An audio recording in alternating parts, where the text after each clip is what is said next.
The organization had 40 members, including not just the street gang, but Sammy's ex-wife and daughter as well. Holy sh**. Nobody likes a tattletale. It's something that most of us learn early in life, sometimes the hard way. I'm sure you all had one obnoxious little brat in your elementary school class that would tattle on everybody.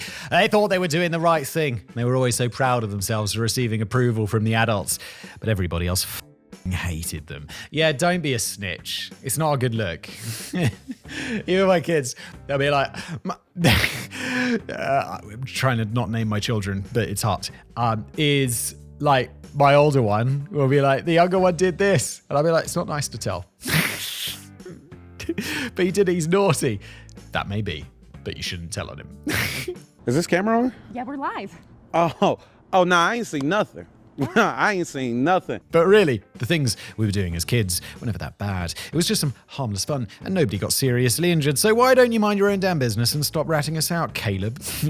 Caleb. I have no idea who Caleb is, because Kevin wrote this and I'm just reading it. Fortunately, this sort of tattling doesn't usually last very long. People learn very quickly the social and sometimes physical ramifications of being a goody two-shoes, so that behaviour is conditioned out of them. However, there is another reason that people snitch, which is self-preservation. Over on the Casual Criminalist, we talk about how it's okay to admit small crimes if you think you can get off the hook for bigger crimes, so logically it's even more okay to admit to other people's crimes to take the heat off yourself. Yes. This is called making a deal.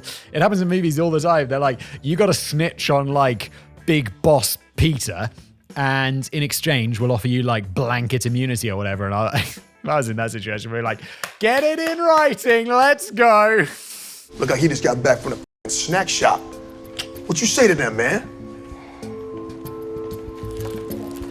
Nothing. Of course, this only holds true if you think that nobody will ever find out. If violent criminals discover that somebody snitched to the police in order to save their own ass, well, what happens to them will be a lot worse than whatever allegedly happened to that douchebag Caleb. Not every snitch gets caught, though. Sometimes a person is able to work as an informant for the police or the FBI for years without ever getting their comeuppance. You make it sound like they deserve it. In this situation, it's like, if you're informing for the FBI, it's probably because, you know, it's not like, oh, you goody two-shoes snitch. You're probably like really helping out with society, because the FBI investigate people who are up to horrible shit. It's like, Kevin's like got such a hard line on this. He's like, that person should have never ratted out Ted Bundy. He's selling me out right now. No. He's saying that I would never sell out that man. What? Or if they finally did get it, it happened so late in their lives, it was the point of, well, who cares? Sammy the Bull Salvatore. Sammy the Bull Gravano was the son of two first-generation Sicilians living in Brooklyn. Because he suffered from dyslexia, he was a poor student and was held back twice. He also punched school officials a couple of times, resulting in him being sent to a school for incorrigibles, which I assume was the 1950s way of describing a reform school. Do they even call it a reform school anymore? I feel like today call it a special school for special kids. Is that what's special about them? They're violent. John's here because he punched a teacher in the face. What the f*** is going on? Sammy's roots in crime go back to when he was 13, but it also wasn't necessarily his fault. He had joined the street gang, the Rampers. Well, joining a street gang. What, does Sammy have no autonomy?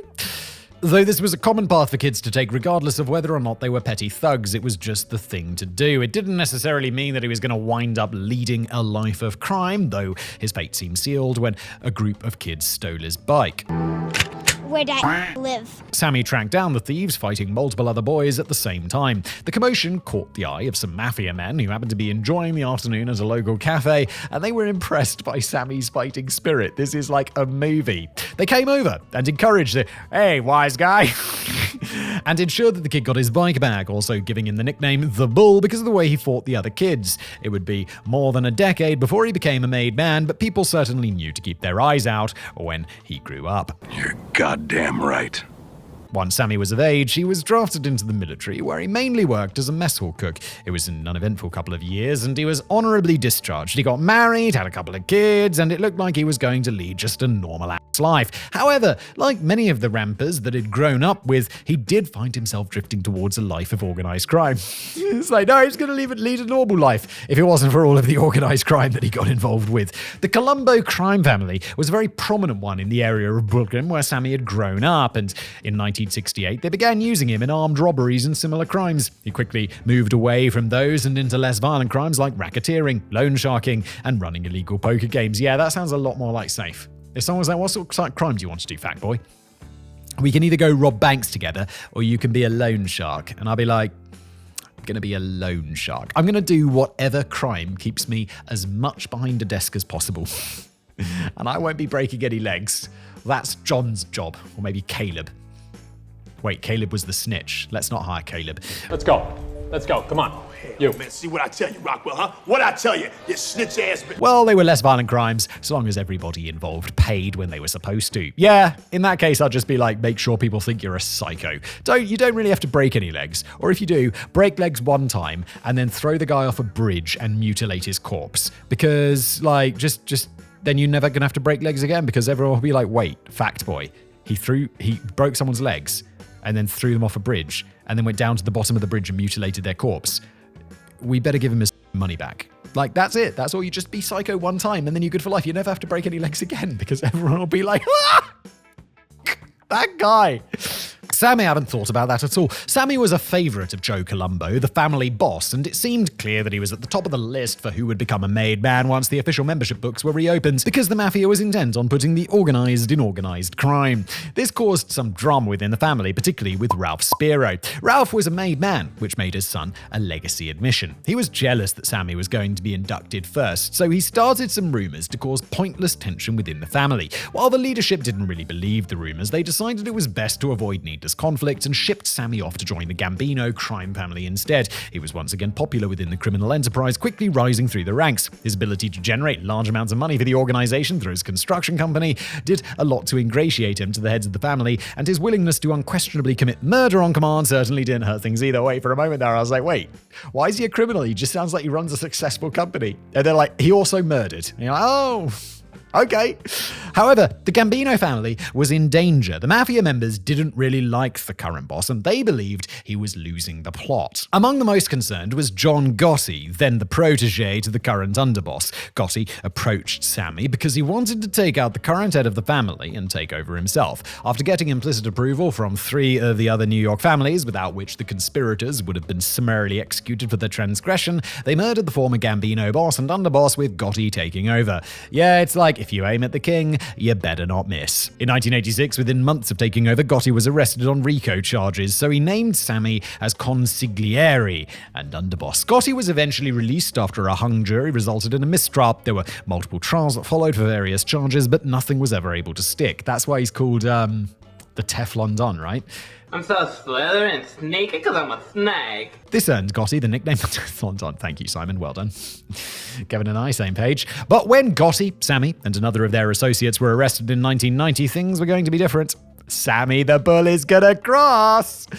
Starting in 1988, Gotti had insisted on having a weekly meeting of all of his highest-ranking personnel at the Ravenite Social Club. Sammy advised against holding these meetings, but his concerns were ignored. Unfortunately for Gotti, the place was bugged. The FBI collected hours and hours of incriminating recordings before arresting both Gotti and Sammy. Uh-oh! Both men were denied bail, as the things discussed on the tapes made it clear that they posed a credible danger if released. Yeah, they're super connected.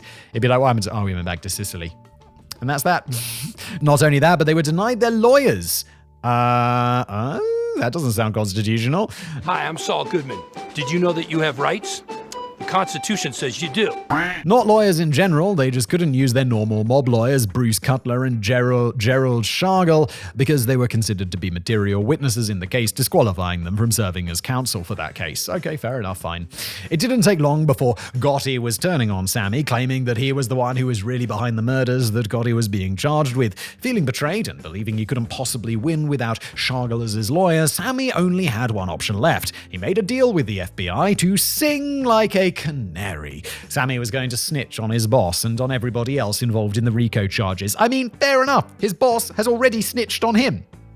Fair enough. I'm with Sammy the Bull on this one. He's a snitch because his boss already snitched. His testimony led to the conviction of 30... he snitched on everybody, didn't he? Holy sh**. of 36 members of the Gambino family, including the formerly Teflon Don. Bro, Sammy, you're going to have to go to Mexico again, you face, quickly, my boy. All that was left for Sammy to do was get the hell out of Dodge. He had testified on the stand in front of Gotti, so it's not like his cooperation with the feds was a secret. Any member of one of New York's 5 families would have killed Sammy on sight, but luckily the FBI had a plan for that. He was placed into federal witness protection and moved to Tempe, Arizona under the name Jimmy Morin. The fact that we know that he was moved under the name Jimmy Morin doesn't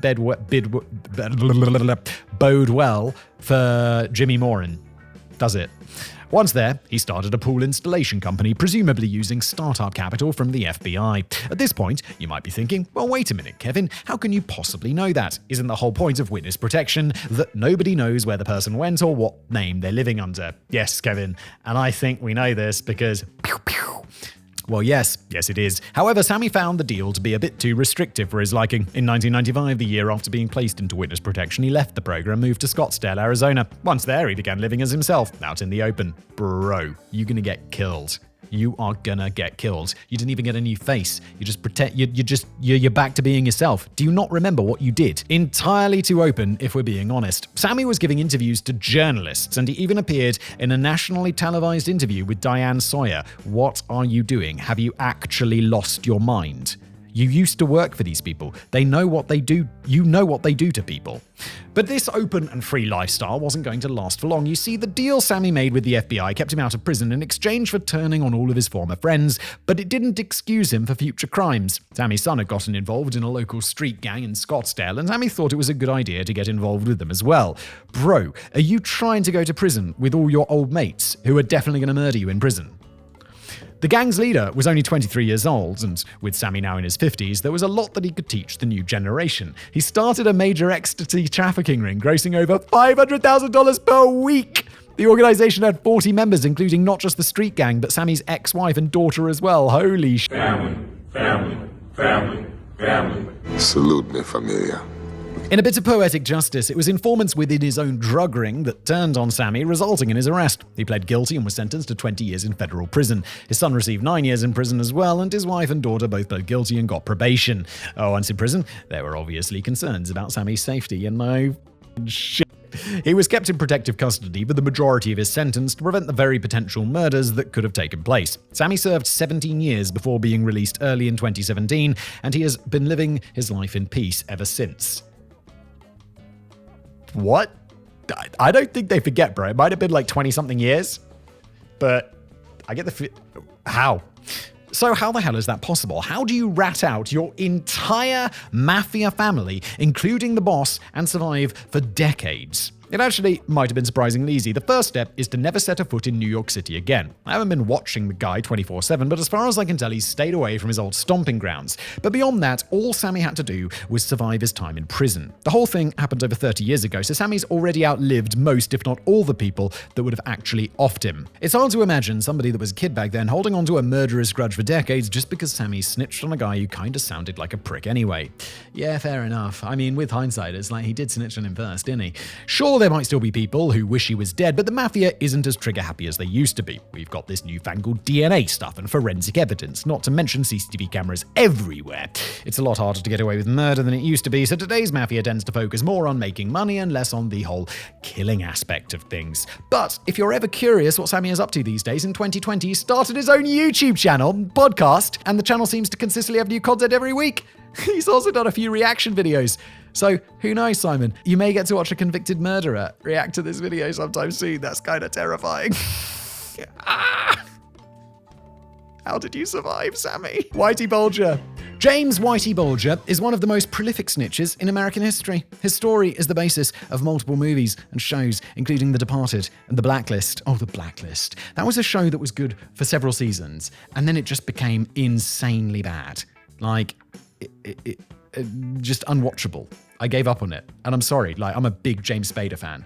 Like, he was in a show called Boston Legal, which I think was some of the finest television ever made, some of the finest acting in that TV show, and The Blacklist. And to be fair, he's still great in that TV show. But the TV show is so bad, I just can't watch it. I'm sorry. Things end sometimes despite our best efforts and best intentions. He was the leader of the Winter Hill Gang, an Irish mob based out of Somerville, Massachusetts, and for a large portion of my life, I and everybody else in the state assumed that he was dead, but I'm getting ahead of myself. Whitey was a criminal for his entire life, with his first arrest going back to when he was only 14. While he was still a juvenile, he was convicted of assault, forgery, and armed robbery. Good lord, when he was a juvenile? To the surprise of nobody, his time in juvie did nothing to reform his criminal ways. Shocking! Nor did his brief stint in the military, where he made multiple trips to military prison for assaults. He received an honorable discharge in 1952, and no, that wasn't a typo, because hey, what are several assault charges between friends? In 1956, Whitey was sentenced to 25 years in federal prison for multiple bank heists and other crimes, though he was able to get his sentence reduced by volunteering to take part in a program aimed at curing schizophrenia. In case that phrase doesn't ring any bells, he was one of the test subjects for MK Ultra. Oh my, that was a wild-ass CIA thing. That's what he claims. Anyway, there isn't any evidence to substantiate his allegation other than the fact that he was released after only serving 9 years of his sentence. Of course, it sounds like he was a model prisoner and he wasn't released on parole until his third attempt, so it's definitely possible the MK Ultra story was just him talking out of his bottom. Anyway, Whitey kept on committing crimes as soon as he got out of prison, but in 1971 he was approached by FBI Special Agent John Connolly. Connolly and the FBI were trying to take down the Patriarca crime family, also known as the Boston Mafia. That's easier to pronounce. They were an Italian mob and rival of the Winter Hill Gang, and the FBI wanted Whitey's help to bring them down. He wasn't interested, but 3 years later, he partnered with Flemmy, another Italian mobster who also happened to be an FBI informant.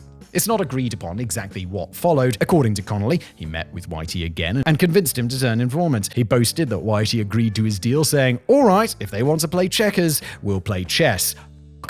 It's Whitey's most famous quote, and there's a decent chance that he never actually said it. The alternative story is that Flemmy turned on Whitey and started giving the feds information on the Winter Hill Gang. In that case, Whitey's only options would have been to go back to prison or to turn informant as well. But whatever the reason, Whitey agreed to be an FBI informant, and what followed is pretty much exactly the plot of The Blacklist. Whitey would supply information to the FBI about his criminal enemies, and exchange, he and the Winter Hill Gang were effectively given immunity for any crimes they wanted to commit. See you, tomorrow? All right. Or in 10 years. I'm sorry, what was that?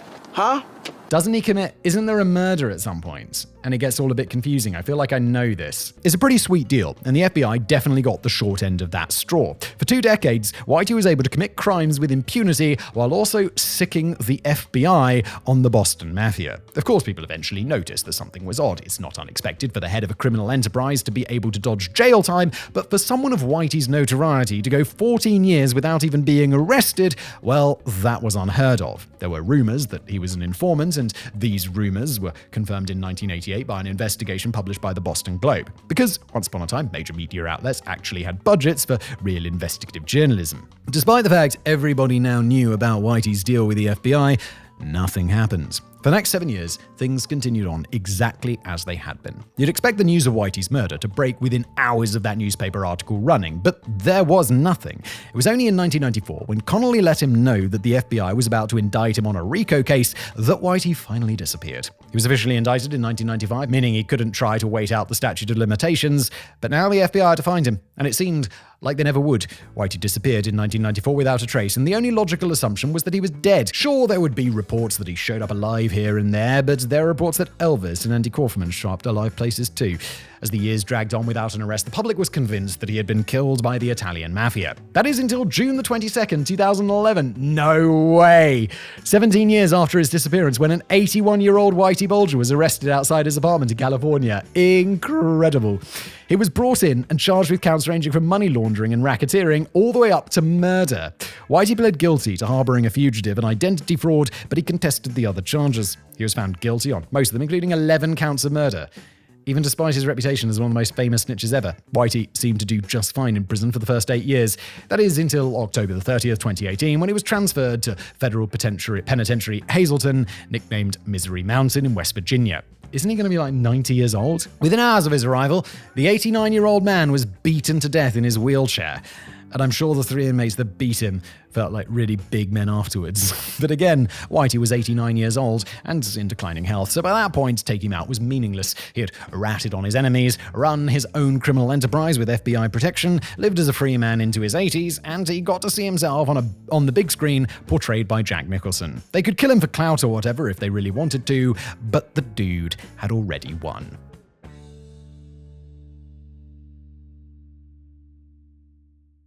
This caused some drama within the family, particularly with Ralph Spiro.